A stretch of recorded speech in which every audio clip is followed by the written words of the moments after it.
Okay, my name's Steve Robinson. I'm basically a union representative. I'm the president of the retiree chapter, and but in the plant I was a utility. I was a committee man, but I was also a utility man, and I bounced from even one department, but from job to job. If somebody was out or they needed a break, whatever, I was a utility man. But I also worked in every department. And I'm talking, started out in the cushion room. I went to body shop, paint shop, and chassis where they worked on the. Basically, the picture here, okay, that's a '64 Chevy, and that was a 52nd millionth car that was built with General Motors. It wasn't.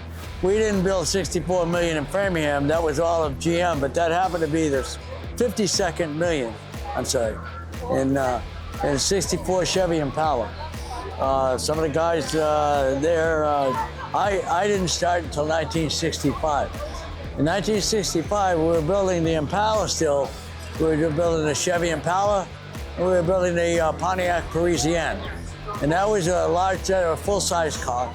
And what we were working for at General Motors was two divisions. It was Chevrolet and Fisher Body. Fisher Body built the bodies. We had one side of the plant, one whole side of the plant. Our plant was a square mile. And one side of it was, like I say, the south side of it, as they say, was basically Fisher Body. The other side was Chevrolet division, which did the chassis, the engine, the drivetrain, all of that stuff.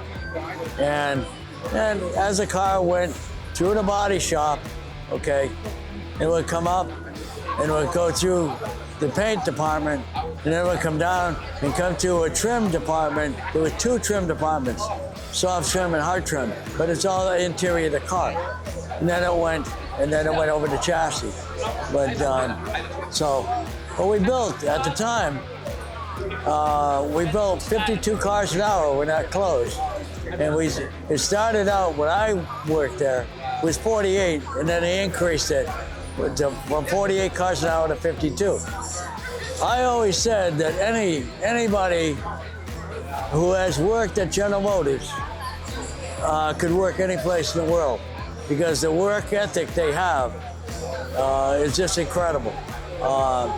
And so what I say that is, when you're building 52 cars an hour, you have to be on that line. Even before, you have to have gloves, coveralls, this, that, whatever. You have them on, ready to go. Now, there were two shifts. One started at 6 o'clock in the morning, and the 8-hour shift was till 2 o'clock. So then we have the next shift, the second shift, which everybody has to start on, is 4:30 in the afternoon till 1 in the morning.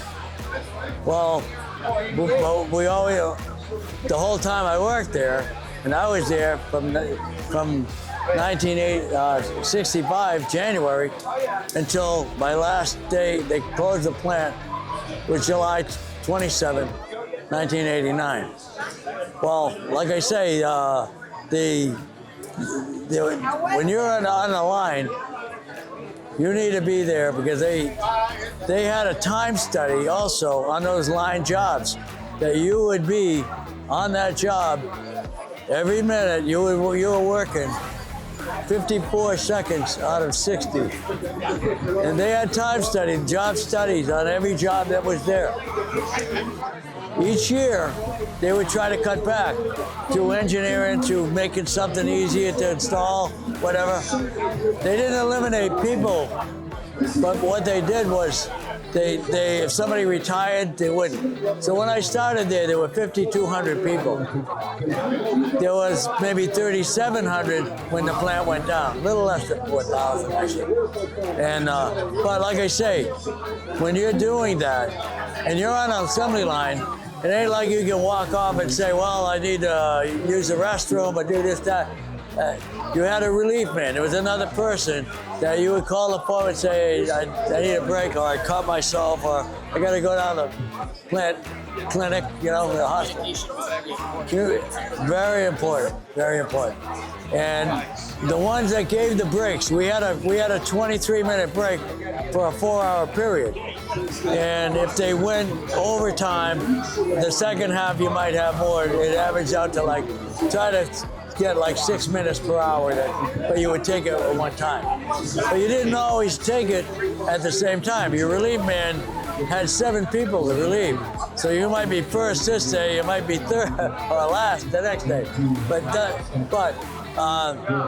it was just a great place to work. But like he mentioned, everybody's working like that, working together, and you have to work together. When you work together, you really get a great camaraderie. And and we did things. I became a union rep, and when we did things, it's always good. And the union always believed we would, if you see each other outside of the workplace, you become closer inside.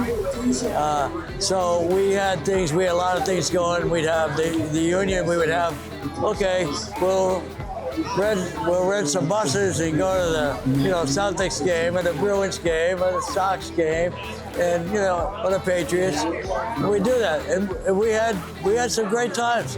We get most of the people that are there. I mean, you're working with these people for years. I was, like I say, 26 years in this plant, and then went out to Indiana, and I went from Indiana to Lockport, New York. But the benefits of working at General Motors, you had good benefits, okay?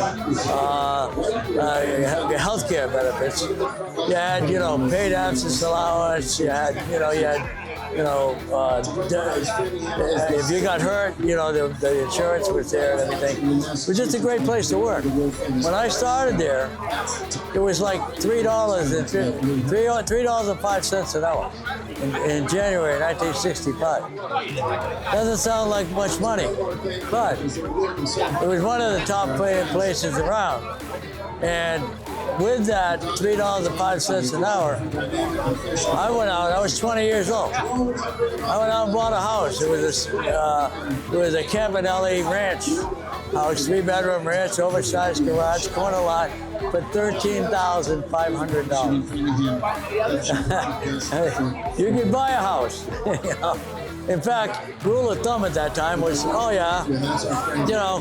what you pay for a mortgage or rent should be like, maybe 1 week's pay. And that's what it was. Because with the principal, interest, and taxes on that $13,000, I get a mortgage of $12,500. It was $101 a